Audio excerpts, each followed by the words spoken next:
Lumipas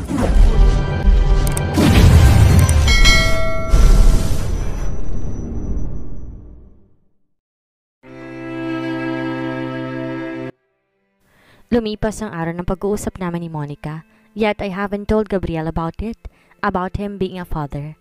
I decided to discuss it with my two best friends. Hay nako, Zhao, mapapatay ko yang si Monica kapag nakita ko siya. Ines na sabi ni Cassandra. True lalo, that Monica she, my God, para siyang si Nicole, nakakainis, ang sarap kalbuhin. Panggigigil na sabi ni Carlo as if Monica was really right here in front of us. Nicole? Who's Nicole? I asked. Kinuha ko yung milk tea na in-order ko. We were here at Infinity. Carlo rolled his eyes on me. Hindi ka ba nanonood ng TV, girl? Hello! Trending kaya sa Twitter ang The Legal Wife. Correct, The Legal Wife. Title mo yon, Zhao? Cassandra utters. The Legal Wife? I laughed as I uttered those words. Yeah, 2 weeks na lang matatapos yung teleserye na yon, no? You should watch it. Ani Cassandra. Ipapahiram ko sa'yo yung binili kong volumes ng TLW. Ang ganda, promise. You're so relate with it. Carlo assuring me. I smiled at them and take a sip again. Pero maiba tayo ng usapan. Cassandra paused. Sumandal siya sa couch na inuupuan namin. Ano nang balak mo? Kailan mo sasabihin kay Gabriel? Kailan mo sasabihin sa kanyang totoo? And it hit me. Hindi ko rin alam, sabi ko. Inilibot ni Carlo ang kanyang mga mata. So ano na, ating? Aantay mo na lang bang si Bruhang Monica magsabi kay Fafa Gabriel?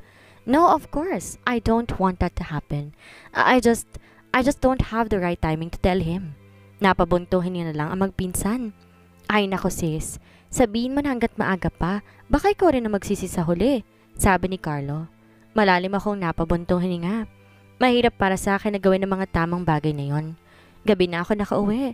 Nakapagtatakang nasa bahay na si Gabriel. Bakit ang aga naman? Tanong ko habang binubuksan ang pinto. Nakaupo pa si Gabriel sa sofa.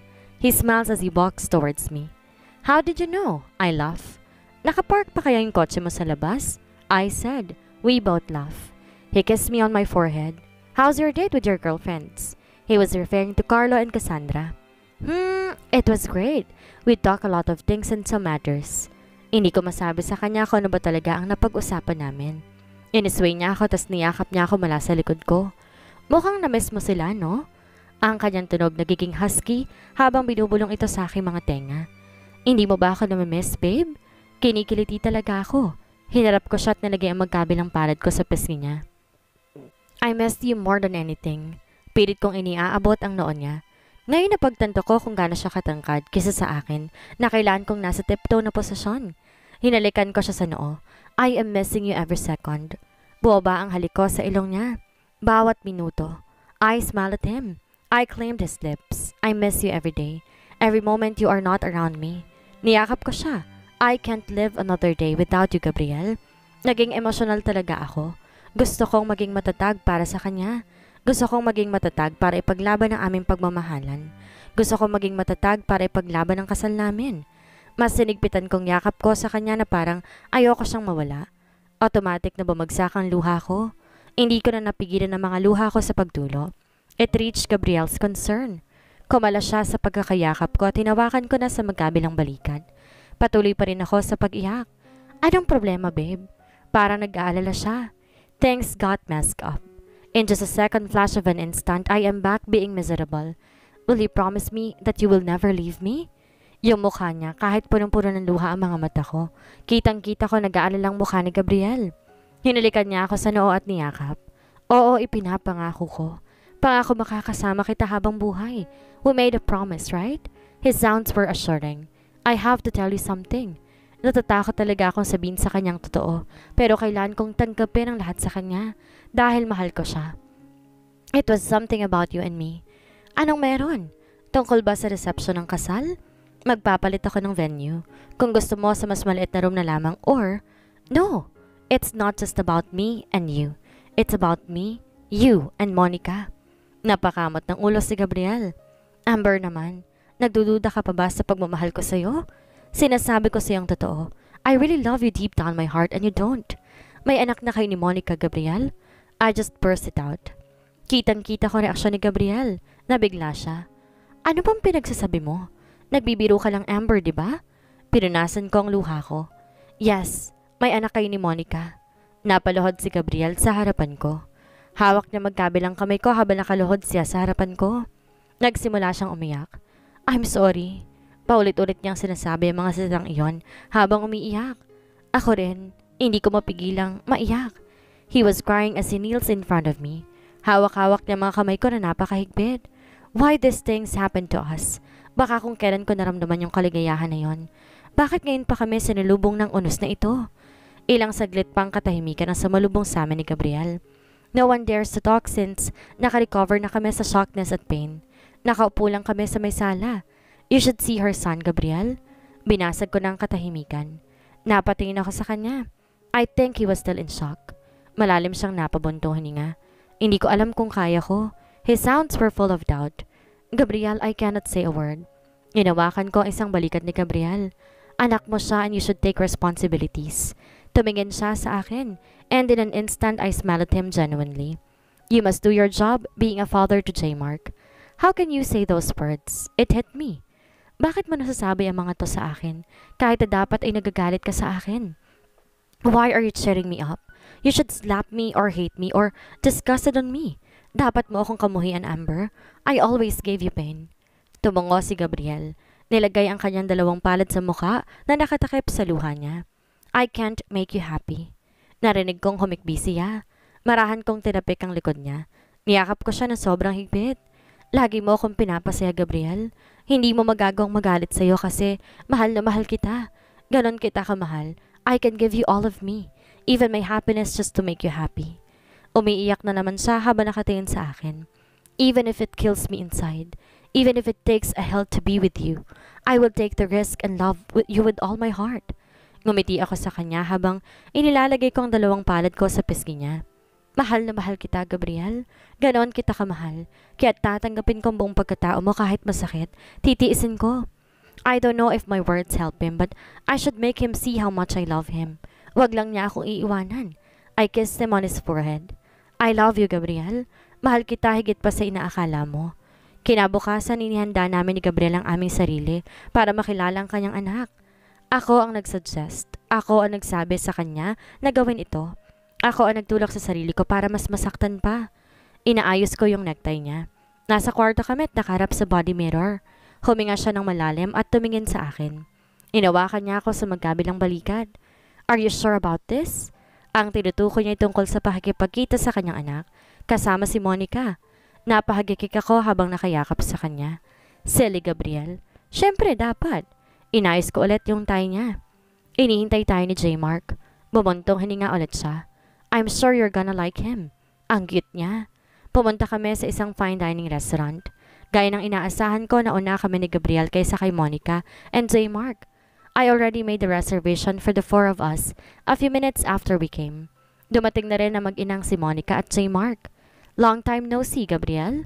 Bati ni Monica habang nakatayo kaming lahat sa isang sulok. I look at Gabriel. Hindi siya sumagot kay Monica. Sa kalip, nakatingin siya sa batang kasama nito. Siya ba si J. Mark? Napatingin si Monica sa anak. Oo, si J. Mark, anak mo. Lumuhod si Gabriel para maabot ang level ng kanyang anak. Hinaplos-haplos ni Gabriel ang mukha at buhok ni J. Mark. Ngumiti siya ng totoo sa anak. Mukhang masaya talaga siyang makilala si J. Mark. Gabriel kisses his forehead sabay buhat dito. Nag-uusap kami ni na Gabriel, Monica, tungkol sa mga legal na karapatan ni J. Mark. I will do my responsibilities to J. Mark. That's all. But you and me, we are beyond of that. Sabi ni Gabriel sabay hawak sa kamay ko. Pakiramdam ko secured at gumaan ang pakiramdam ko. Tinignan ko ang reaksyon ni Monica at nakikita kong asar siya. Parang di niya matanggap ang sinabi ni Gabriel. Nag-cross arms si Monica at sumandal sa upuan. Fine, if that's what you want. She looked at me as if she wants a new battle to start. Pero kapag may bonding kayo ni J. Mark, dapat kasama ako. I should be with my son wherever he goes. Okay lang naman sa iyon. She looks directly at me. She grins. Amber? Huminga ako ng malalim. The lawyer will decide about it, Monica. We have to set things legally. The day was off. Naglakad-lakad kaming apat for the sake of J. Mark. Pero deep inside me, ang awkward talaga na makasama sina Gabriel, Monica at ang anak nila. Parang hindi ako bagay sa lugar na iyon. Pakiramdam ko hindi ako nag-e-exist noong mga panahong iyon. I was like walking behind them. Kung hindi nila ako kasama at ibang tao ako, iisipin ko na masayang pamilya sila. Masaya talaga si Gabriel kasama ng kanyang anak. Sana si J-Mark na lang ang anak namin. 11 na ng gabi pero hindi ako makatulog. Ang daming tumatakbo sa isipan ko. Ang dami ko na namang doubts. My head was completely safe on Gabriel's chest. Ramdam ko ang tibok ng puso ko. Tulog ba siya? Mukhang napagod siya kanina. But surely he was having fun together with his son. Bakit hindi ka pa natutulog? Nagulat ako nang bigla magsalita si Gabriel. I thought he was asleep. Agad akong napabangon. Diretso ako napatingin sa kanya. Baka sa mukha niyang pag-aalala. Okay ka lang? Tanong niya. I gave him a smile to assure him habang tumatango ako. Yes, I'm fine. He smiled at me and then he drags me towards his chest. Buong-buo ako sa kanya mga bisig. Yakap-yakap niya ako na napakahigpit na para bang ayaw na niya akong pakawalan. Instead of hating this feeling, I am loving this kind of, I know you're not. I'm sorry. His words were sincere. I looked at him. Napangiti ako sabay iling. You don't have to be sorry, Gabriel. I placed my one hand on his left cheek. Diba sabi ko noon, tatanggapin kong lahat ng pagkakamali mo kasi mahal na mahal kita. I smiled. I have to be strong for him. Ganon kita kamahal, Gabriel. Bumalik ako sa pagkakasandal ko sa dibdib niya. I hugged him tighter and fell asleep. Ilang araw din ang lumipas, Gabriel and J-Mark was having a good father and son relationship. Minsan nagpupunta sila kung saan kapag oras na ng visitation rights ni Gabriel. Minsan kasama ko silang lumabas sa park na nagsasaya. Parang sariling anak ko sa J-Mark. Parang masaya kaming pamilya, ngunit mas lumala ang mga pangyayari. Linggo ng umaga nang magising ako. Someone had gotten out my mind, surprisingly visiting our house. Anong ginagawa mo dito? Gulat kong sabi na makita ko si Monica sa kitchen. She was preparing something that I don't know. Ngumiti siya sa akin. Nagluluto? Sarkasikong sabi niya sa akin. Inayos kong sarili ko para makapagpahinga sandali. Naglalakad ako papunta sa kanya. Nakita ko si J-Mark na nakaupo sa sofa. Nilalaro ang laruan niya. Bumalik ang tingin ko kay Monica as if nakatira siya sa bahay namin. She was as if a member of the house. No, I mean, paano ka nakapasok? Bakit narito ka kasama sa J-Mark? Diba si Gabriel ang susundo sa kanya mamaya? Wala ka dapat dito. Singhal ko. Tumigil siya sa paghiwa ng patatas at tumingin sa akin. Alam ko pero may karapatan pa rin ako. Bakit ako nakapasok? May susi kasi ako. Matagal na itong binigay ni Gabriel sa akin. Parang dinudurog ang puso ko. Pero nangingibabaw pa rin sa akin na dapat maging matatag ang loob ko. I have to be strong. Still, right? Wala ka pa rin karapatan, Monica. Sa J-Mark lang. Hindi siya nagsalita. Napabaling na naman ang tingin ko kay J-Mark. Naawa ako sa bata. Naiipit siya sa sitwasyon ng mga magulang niya. Everything is complicated around him but when I looked at him, I can see innocence. Naaawa ako sa bata. Bata pa lang siya, napakaramay na niyang kailangan maintindihan. I have all the rights dahil akong asawa niya. Ilang segundo bago ako sumabog muli, biglang pumasok si Gabriel na walang kibo. Hindi ko ma-resonate ang reaksyon niya. Shock man siya or what? Agad siyang lumapit sa amin ni Monica. Hinawakan niya si Monica gamit ang isang kamay niya. Ano sa tingin mong ginagawa mo, Monica? Are you out of your mind? Napakataas ng tono niya. Napatingin ako kay Monica. Napakarap siya habang nakatingin sa galit na mukha ni Gabriel. Bigla na lang siyang nakarecover from her sort of moment. Wala. Nagluto lang ako. May problema ba doon? Binitawan na siya ni Gabriel. Sinuklay niya ang kanyang dalawang kamay sa kanyang buhok. He never do that. Parang nabaliw na talaga siya. Napapikit si Gabriel saglit at huminga ng malalim. Okay, let us make this easy for J-Mark's sake. Napatingin siya kay J-Mark na inosenteng naglalaro doon sa may sala. Para saan ako? Dagdag pa niya. Binaling niya ang tingin kay Monica. Hindi ka pwedeng basta-basta pumupunta dito, Monica. We have a deal and this is not part of our deal. Bakit hindi pwede? Ako dapat ang naririto, Gabriel? Ako dapat ang nasa tabi mo, Gabriel. Hindi mo ba naaalala? It cuts me. As if I am not here with them having that old issue. I want to know what Gabriel would answer. Gusto kong malaman ang sagot niya. Gusto kong marinig na pinahahalagan pa rin niya ang marriage namin. I want him to show Monica how strong our love for each other. Yes, siguro noon, but Monica, it's been a long time ago. The love, the affection, it was all buried in the past now, Monica. Tumingin sa akin si Gabriel. Nakatayo lang ako sa tabi niya the whole time. Hawak niya ang kamay ko. And I have a future I wanted to build at hindi sa'yo, Monica. Sumulyap siya ulit sa akin. Pero kay Amber at sa magiging pamilya namin. I kind of bit blushed with his words. Nakaramdam ako ng kapanatagan. Samantalang si Monica hindi maipintang mukha. Galit talaga siya habang nakatingin sa akin at sa kamay ni Gabriel na nakahawak sa kamay ko. What about me and J. Mark? Parang mabibiyak siya o ano? Bubuntong hininga ulit si Gabriel. Monica, wala nang tayo. Simula nang umalis ka, matagal na. Mahal pa rin kita pero hindi gaya ng pagmamahal ko kay Amber. Ang nakaraan natin, nasa nakaraan lang lahat. Wala tayong mababago tungkol dyan. Mukhang seryoso na siya sa bagay na iyon. And for J. Mark, huwag kang mag-alala, Monica. Mamahalin ka ng anak natin ng pantay at ibibigay ang lahat ng pagmamahal at karapatang kailangan niya sa akin bilang kanyang ama. Hindi yan magbabago kay Monica. Having J. Mark as part of our lives tangled up at us, making things complicated, but I will give all my support and love for your son, for our son, Monica. Unti-unti nang tumulo ang mga luha sa mga mata ni Monica. It seems like I have won battle against her doing effortless.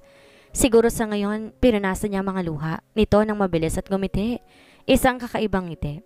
Sa tingin ko, wala akong magagawa ngayon. She grabbed her bag and walked towards J. Mark. Hinahalikan niya ang kanyang anak. Ipinaparamdam sa kanya ang pagmamahal ng kanyang ina. I guess kailangan ko nang iwan sa J. Mark dito sa inyo. Tumingin siya ng diretso sa akin. Binigyan ako ng ganong klaseng pananakot ng tingin. Sana hindi mo ito mamasamain, Amber. Ngumiti ako sa kanya. Of course not. Parang anak ko na rin si J. Mark. Ngumisi siya. I'll be out of town in 2 days for some business matters. And I'm leaving J. Mark here. Tumingin siya sa anak. Mukhang nag-aalala siyang iwan sa amin ng anak niya. Walang pwedeng mag-aalaga sa kanya. I am counting on you, Gabriel. Hindi namin pababayaan si J. Mark. Gabriel sounds assuring. 2 days? J. Mark here at our house? Nakaramdam ako ng saya dahil maalagaan namin ni Gabriel si J. Mark na magkasama but part of me was annoyed. Bakit? Dahil si J. Mark ang bunga ng kanilang pagkakamali? Pagkakamali ni Gabriel at siya ang nagpapaalala sa akin kung gaano ako kalungkot noon. At nahihirapan ako. Mabilis nakatulog si J. Mark sa kwarto namin mag-asawa. Binabantay namin sa ni Gabriel sa magkabilang gilid ng bedroom. Napatingin ako sa inosenteng batang ito habang natutulog. Napakakit niya, inosente. Hindi niya alam kung gaano kalupit ang mundo para sa kanya. Nilagay ko ang kamay ko sa tagiliran ni J. Mark at marahang tinapik ito. Pagkatapos marahan ng mga daliri ko sa buhok niya. Sana siya na lang ang anak ko. Sana ako na lang ang nanay niya. Biglang inabot ni Gabriel ang kamay ko. Pagtingin ko sa kanya, mukha siya nag-aalala. Ngumiti ako sa kanya. Tingnan mo si J. Mark. Sabi ko habang binabalikan ko ang natutulog na batang ito. Siguradong mahimbing na ang tulog niya. Ang saya-saya niya kanina as we walk at the park and play there. I narrated. Amber, his tone. It sounds he was hurt.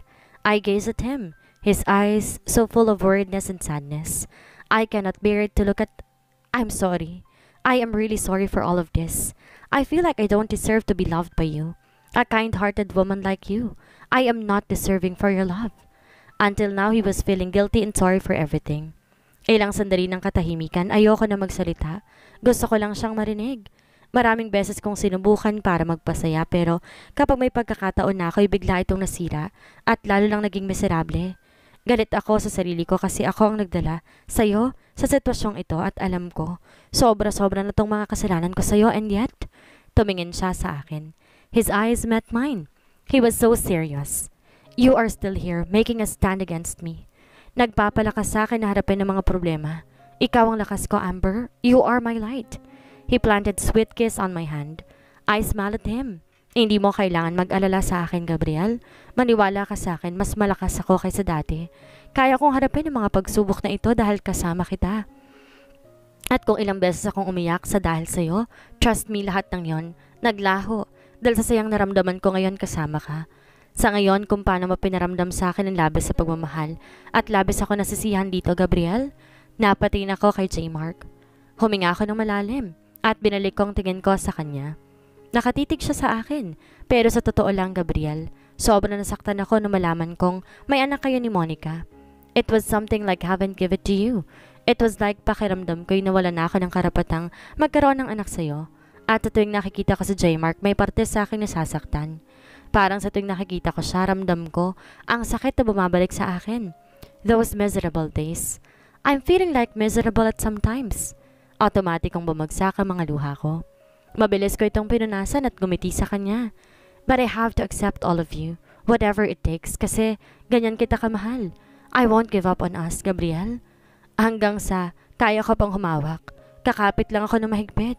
I will never let go. Never. I love you, Gabriel. Sabi ko habang pinipisin ang kamay niya na nakahawak sa kamay ko. Kinabukasan ng umaga, Gabriel had leave for work. Iniwan niya sa akin sa J-Mark. Inaalagaan ko siyang mabuti. Inaalagaan ko siya tulad ng sarili kong anak at nag-e-enjoy ako kasama sa J-Mark.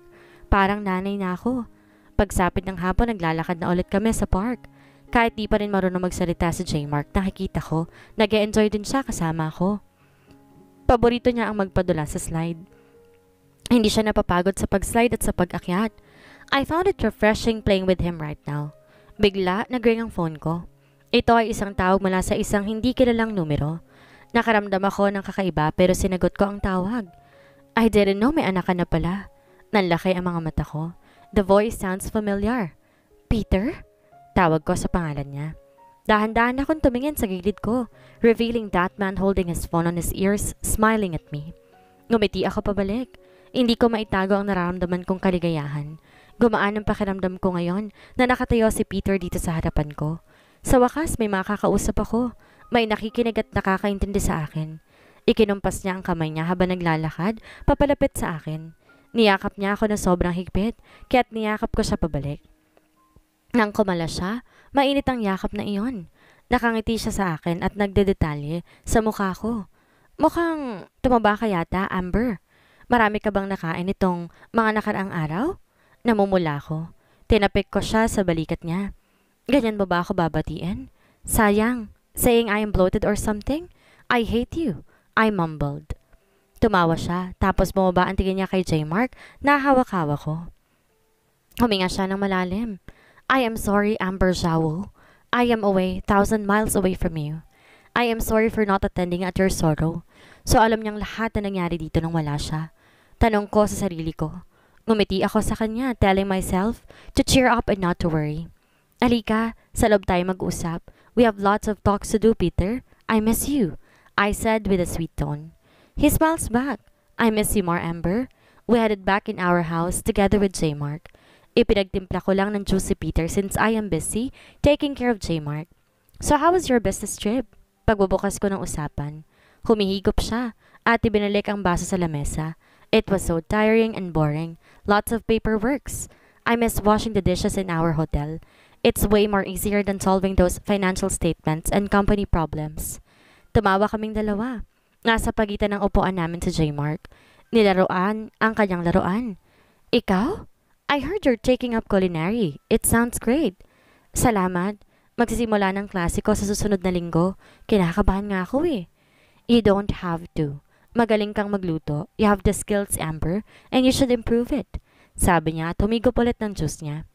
How was the plans? What plans? Sabi ko sabay kuha ng laruan ni J-Mark na nahulog sa sahig. Wedding plans? I heard you and Gabriel are getting married. I'm happy for your own happiness, Amber. And I heard Gabriel insisted to make reservations of your reception place in a world-class hotel. I giggle. Silly Peter. Are you making yourself so proud about patronizing your own hotel? And thank you. Masaya ako na muli ako magpapakasal kay Gabriel. He laughs a bit. I am sure to be so proud. Soon, I will be the successor of everything we own. He sounded so proud. Looks like he learns how to love his life even more. Nag-uusap kami ni Peter ng mga bagay-bagay. Yung graduation ko, anniversary namin, wedding plans, and such happy moments. Hanggang sa nagdesisyon siyang umalis. Even a single word that might get touched with the topic of J-Mark and Monica. Kahit isang salita na baka makatouch sa topic na yon. Ay, hindi niya ito pinag-uusapan. It seems like iniiwasan niyang i-brought up yung topic. Nandito talaga siya para pasahin ako. Buti na lang nandito ka na, Peter. Are you staying here for good? Tanong ko habang inaakay ko siya sa gate ng bahay namin kasama sa J-Mark. Nakangiti siya habang nagkibit balikat. I don't know. Maybe? Hanggang sa mapawi ang lungkot ng best friend ko, I will stay. I will stay beside you, Amber, forever and always. Mukhang seryoso siya sa huling sinabi niya. Namula ang pisngi ko, ngunit mabilis ako nakabawi. Ngumiti ako sa kanya. Salamat sa pananatili mo sa tabi ko, Peter. I'm always grateful for your support on me. I have missed you so much, best friend. Pinatong niya isang kamay niya sa ulo ko at ginulong buhok ko. I miss you more. Medyo sumandal siya at iwinigayway ang mga kamay kay J. Mark nang nakangiti. Goodbye, little boy. It is nice to see you. Take care of Amber, okay? At lumabas na siya ng gate at naglakad palayo. I watched him from his back. I sighed, feeling relieved na nandito na si Peter. Sa wakas may makakausap ako. Mama! Nalaglag ang pangako na marinig kong nagsalita sa J. Mark. Napakasaya ng puso ko na marinig ang maliit na anghel na ito na nagsasalita. Tinatawag niya akong mama. Pakiramdam ko talaga kung totoo niyang ina. We went inside and wait for Gabriel's arrival. When he came, sinabi ko sa kanyang nagsalita sa J. Mark, and like me, he was so happy. I am feeling blessed when J. Mark came into our lives kahit na papaano. He was like an angel, a special gift that God had given to us. Kahit alam kong hindi ako tunay niyang ina, I still want to be part of his life. I wanted to be a good mother to J. Mark. Pakiramdam ko tuloy ngayon isa kaming masayang pamilya. This is my happiness. Gabriel's happiness. Kahit sabihin ng iba na nagpapakatanga na ako sa pagmamahal ko sa asawa ko, hindi pa rin nawawala ang pagmamahal ko sa kanya, and I'll do anything for him. Kahit mabigat sa loob ko, seeing him happy makes me happy, and that's enough for me, basta kaya ko pa. Kung talagang mahal mong taong yon, gagawin mong lahat mapasaya lamang siya. Kahit ang bagay na makapagpapasaya sa kanya ay maaaring magdulot sa iyo ng labis sa sakit. Hanggang kailan kaya kayang tiisin ni Amber ang sakit na dulot ng mga nagawang kasalanan ni Gabriel sa kanya noon, kung araw-araw nakikita niya ang bunga ng kasalanan ng kanyang asawa? Tunay nga kayang wala ng pagtingin si Gabriel kay Monica? Ano kaya ang makikita ni Amber na dudurog ng puso niya? Yan ang ating aalamin sa susunod nating kabanata.